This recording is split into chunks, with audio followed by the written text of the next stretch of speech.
दोस्तों, हमारा देश भारत बहुत महान है, लेकिन इसको हिंदू मुस्लिम में बांट दिया गया है।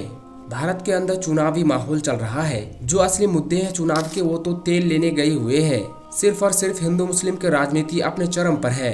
अब तक तो छोटे मोटे नेता हिंदू मुस्लिम की राजनीति करते थे, लेकिन मेरे प्यारे दोस्तों, भारत के प्रधानमंत्री मोदी अब खुलकर मुसलमानों का नाम लेकर राजनीति कर रहे हैं। अभी कल से उनका एक बयान बहुत ज्यादा चर्चे में था, जहां पर उन्होंने ये कहा था कि जब मनमोहन सिंह प्रधानमंत्री थे तो उन्होंने अपने एक बयान में कहा था कि भारत की संपत्ति पर सबसे पहला हक मुसलमानों का है। ये कांग्रेस वाले भारत की संपत्ति को मुसलमानों को देना चाहते थे और भी ना जाने कौन कौन सी बातें मोदी जी के तरफ से खुले मंच पर खड़े होकर चुनावी कैंपेन में कही गई। लेकिन दोस्तों, आपको ये जानकर शायद हैरानी होगी कि जब इस बात की तहकीक हुई तो मनमोहन सिंह जी ने इस तरह का मुसलमान नाम लेकर कोई भी स्टेटमेंट पहले कभी नहीं दिया।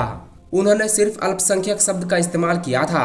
प्रधानमंत्री मोदी के इस बयान को लेकर हमारे देश में ही नहीं बल्कि दुनिया भर के मीडिया में चर्चा हुई कि प्रधानमंत्री मोदी एंटी मुस्लिम बयान भारत के अंदर दे रहे हैं। दोस्तों, अभी इस पर चर्चा हो ही रही थी कि कल फिर राजस्थान के अंदर मोदी जी ने एक बार फिर अपने मुंह से मुसलमान शब्द का इस्तेमाल करते हुए एक बार फिर यही आरोप कांग्रेस के ऊपर लगाया और एक नया आरोप और लगा दिया। मोदी जी ने अपने बयान में कहा कि कांग्रेस सरकार SC/ST का आरक्षण कम करके मुसलमानों को देना चाहती थी।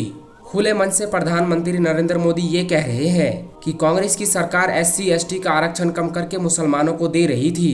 तो क्या मुसलमान इस देश के नागरिक नहीं है? सबका साथ सबका विकास की बातें मोदी जी करते तो हैं, लेकिन इन पर अमल नहीं करते। ये बहुत अफसोसनाक बयान पूरी दुनिया के सामने आई, जिसे सुनकर देश के सभी मुसलमानों का दिल टूट सा गया। क्योंकि दोस्तों, देश के प्रधानमंत्री के मुंह से ये सब बातें शोभा नहीं देती। फिलहाल अब तक के लिए बस इतना ही। मिलते हैं कुछ नई खबरों के साथ, तब तक के लिए अल्लाह हाफिज।